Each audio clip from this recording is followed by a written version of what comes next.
once thank the Electoral Commission for nominating me. 2 years after the 2021 presidential election campaigns that pitted President Museveni against popstar turned politician Bobi Wine, unidentified security personnel continue to raid parts of the central region, abducting civilians in broad daylight, many who are carted off to ungazetted locations. In various speeches, President Museveni has called upon security agencies to offer accountability about missing persons, but 2 years on, several families and Chagulanyi's National Unity Platform party maintain a number of people remain unaccounted for. Honourable Speaker, on Thursday this week, the leader of opposition, Mathias Simpuga, told Parliament about more abductions which the army continues to deny and police say has no knowledge about. Between 8th and 15th of February 2023, security operatives moving in the infamous drones abducted Carried Sebi, Kabugo Alex Basajja, Sebunya Yasin, and Kajimu Fred from Nakaseke district, in particular in the constituency of the Honorable Alan Sebunya Mayanja, Nakaseke North. Central. I beg your pardon, Right Honourable Speaker. Right Honourable Speaker, also, Mr. Mubiru Saddam was abducted from Salama Road in Makindye on 15th February 2023. Right Honourable Speaker, those citizens up to now have not had their whereabouts communicated by any authority. He said they, however, remain optimistic about the state coming clean about the abducted persons, like in the case of John Bosco Chibalama, whom Prime Minister Robert Anabanja admitted recently that he is in the hands of the state. But we are fortunate that Chibalama was traced. He was arrested recently in October in a place called Kakiri, and he's one of those that is claimed to have killed police officers in Chiboga, Wakiso, and other places. So there are those who have even declared and accepted that they have been, they are attached to the other rebel group, Coalition for Change. Chibalama, who was abducted by security on June 3, 2019 in Kanyanya, a Kampala suburb, had been presented variously by NUP as among the scores of their supporters who was kidnapped and disappeared, but security organs always denied.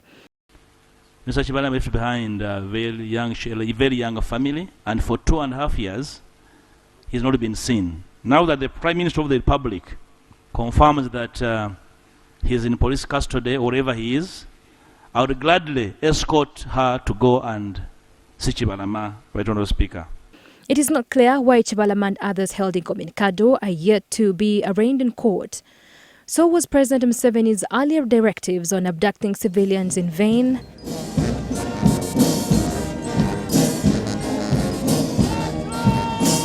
Speaking early last month during the 42nd Tarehe Sita celebrations at Kacheka Stadium in Bara City, Museveni warned especially the army not to deviate from their original values that endeared them to Ugandans.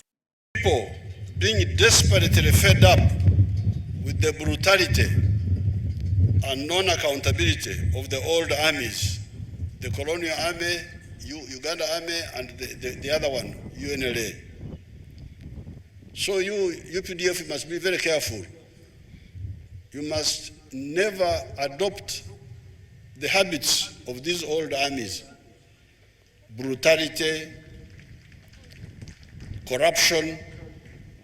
If you do that, the people will hate you.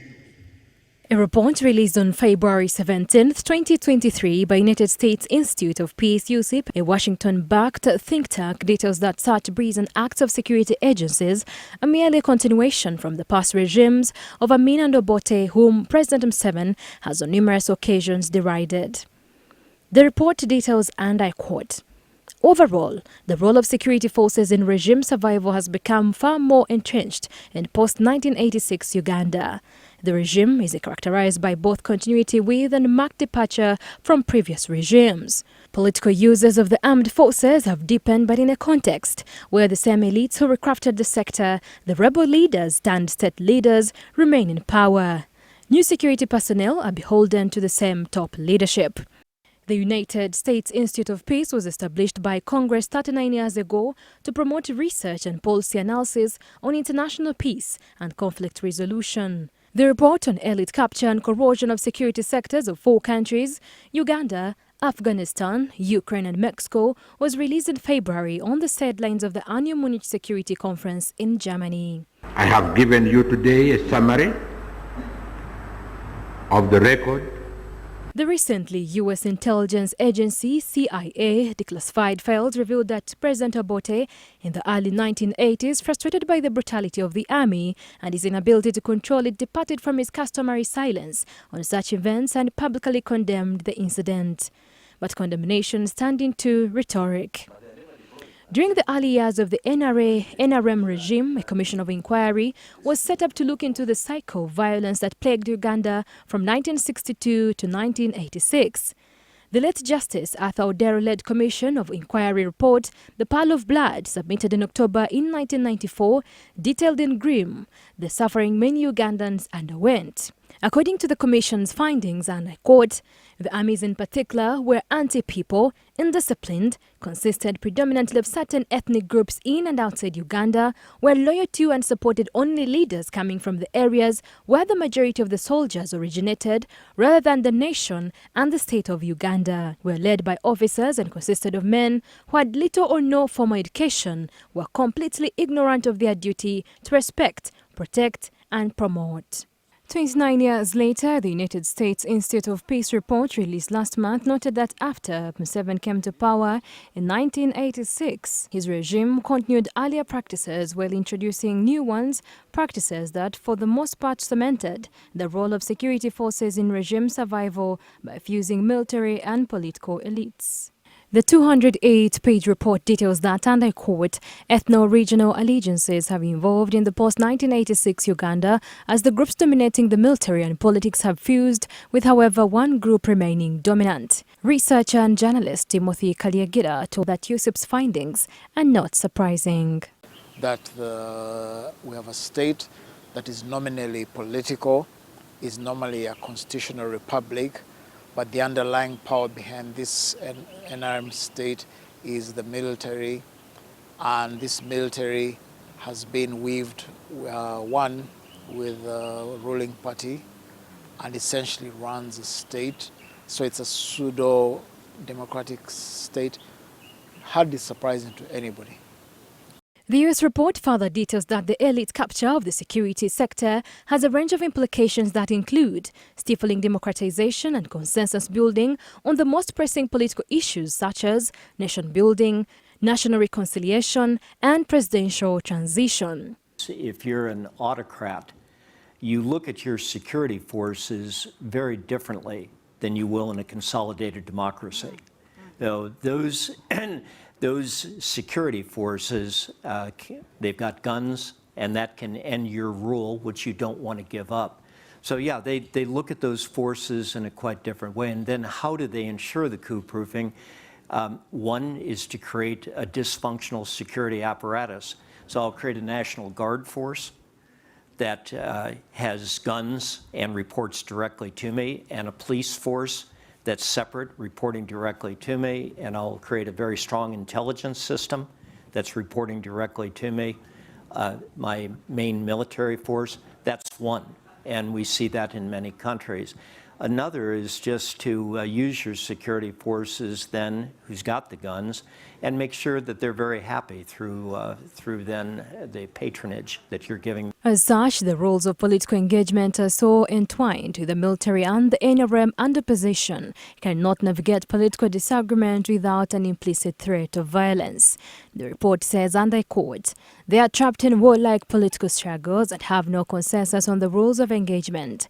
Political competition is seen through the prism of the confrontation and war. Some operatives and officers view opposition politicians as enemies of Uganda. In other words, the 37 years of the NRM government, and the reason why most Ugandans barely, ever since the 1986, haven't heard of a single story of an attempted military coup, proves that in a certain unique way, the Idi Amin government was clearly a military government, officially a military government. Tito Okello, a military government. The Museveni government is different in the sense that from the very beginning, he tried to avoid what to him is the mistakes of Obote and previous leaders, of not having the army strongly enough on your side, and which would be a danger in overthrowing you. So the Museveni government is fused with the army. The report authors talked to U.S. policymakers who recognized several instances in which Washington could have pressured President Museveni's regime to respect the Constitution and allow peaceful transition of power, but instead chose not to take a clear and strong stand. For instance, after certain high-profile incidents, the violence during and after the 2001 elections, the 2005 lifting of presidential term limits, killings by security forces during the 2009 and 2020 riots in and around Kampala, the walk-to-work protests and reports of human rights abuses by Operation Wembley, the violent crime crack unit, and the chieftains of military intelligence, U.S. officials made statements but took little action. We've known about this for a long time, so let me jump in on what I think are the reasons for this. One, in many of these countries where we provide assistance, we have conflicting objectives. Two, we do what we understand. We give equipment, we give training. We often don't understand the complex social and ethnic identities that underline some of these institutions. But the most important factor, I think, in the last 20 years is security assistance and reform was subordinated to the war on terror. In every place I served, that was our overwhelming strategic objectives. And of course, countries understood this, so they began to basically play us in this respect. We had these specialized units.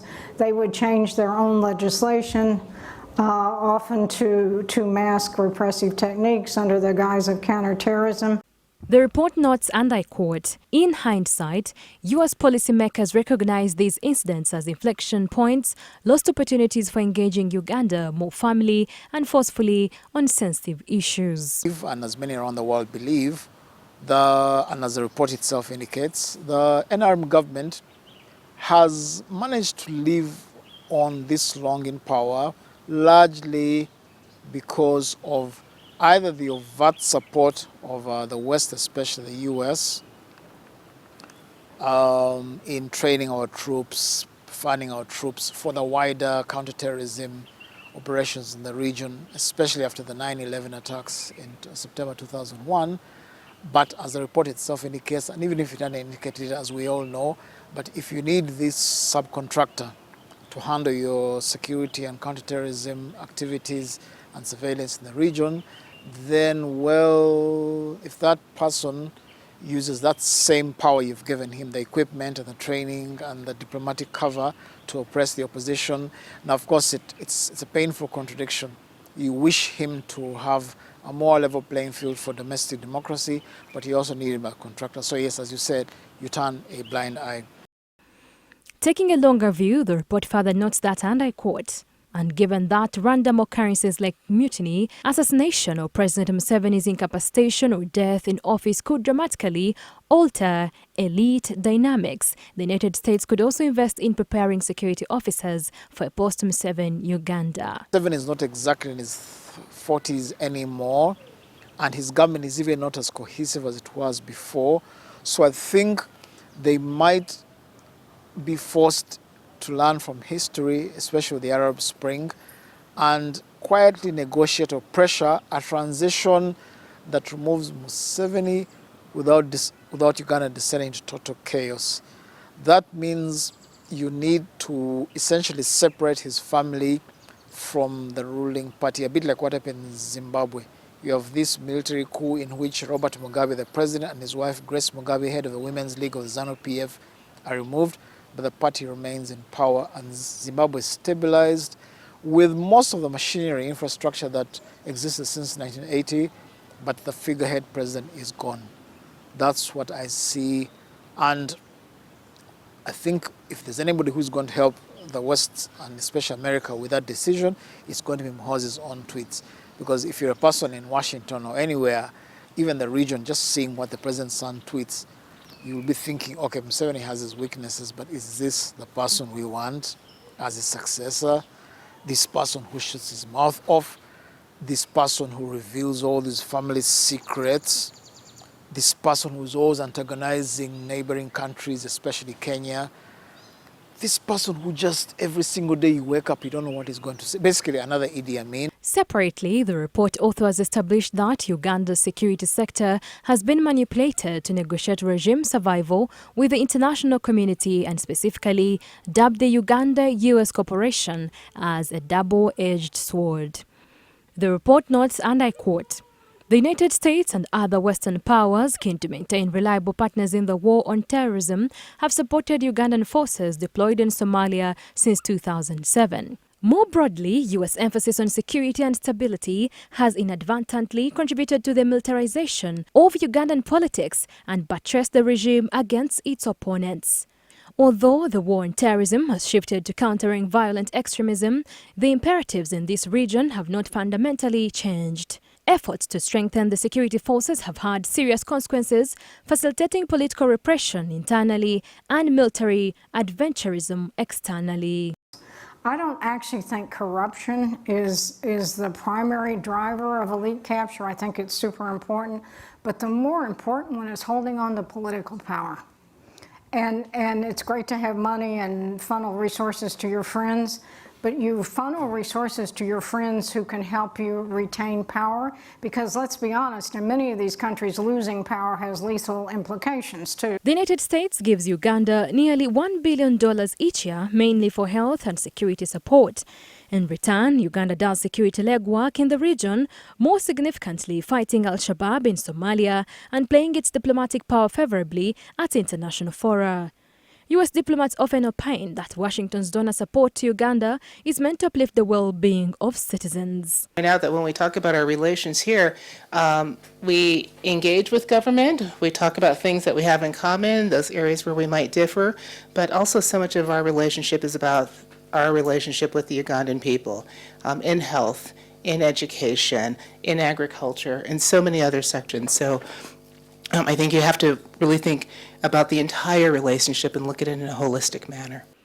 However, the report notes that as long as Uganda's military interventions are seen to contribute to regional peace and security, international attention is diverted from the domestic sphere and donors apply less pressure in regard to constitutional and democratic backsliding, even though Uganda's regionalized militarism serves the regime rather than the region.